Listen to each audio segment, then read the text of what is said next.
Hey, everybody. This week's leadership tip comes from a close friend and colleague of mine who, for years, struggled with severe anger management issues. This temper he had cost him multiple jobs and nearly destroyed his marriage and family.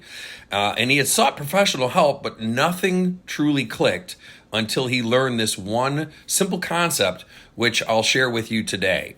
It really transformed his life. And let's be honest, I don't need to tell you, working in the retail automotive industry is no walk in the park. The fast pace, high pressure, demanding customers, long hours, and challenging employees, well, it can push anybody to their limits with their patience. Who hasn't lost their cool at some point? And that's why I want to share this tip with you, because I believe how it changed his life, it can help you as well.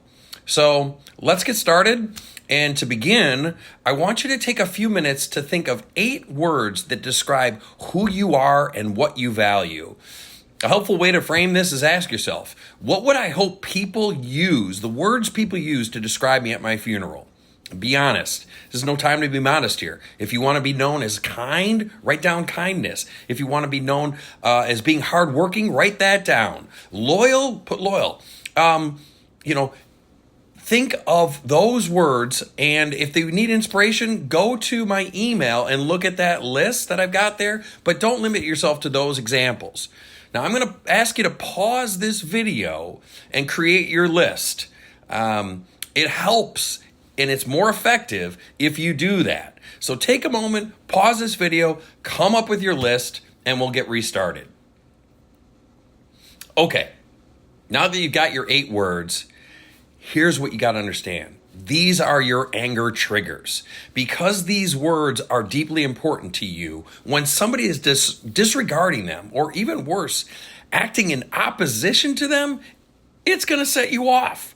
For instance, if punctuality is one of your values and one of your words, and you have a friend, an employer, a spouse who is consistently late, it's going to drive you up a wall. But that said, if punctuality is not one of your core values, their lateness might be annoying, but it won't ignite that same level of anger. And it doesn't stop there. You want to know the biggest trigger of them all? When someone accuses you of not living up to one of your core values. Oh, if you value trustworthiness and somebody calls you a liar, you're instantly going to get hot.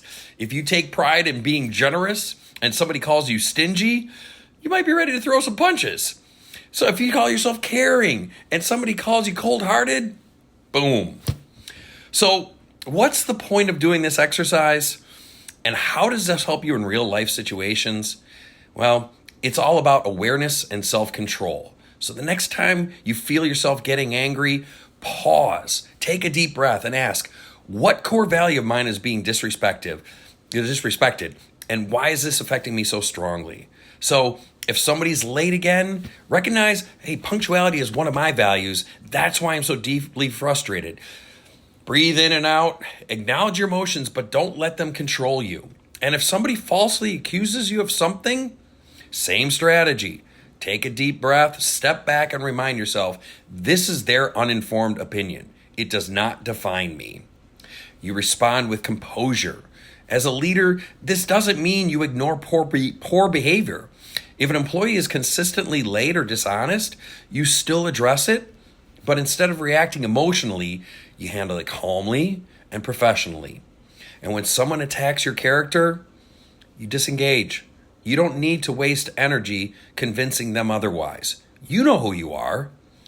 Final thoughts. These 8 words, keep them in mind.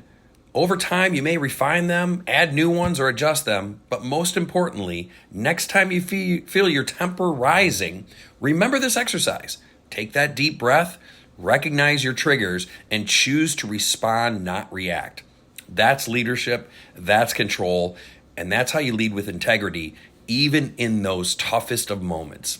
Thank you, and have a good week.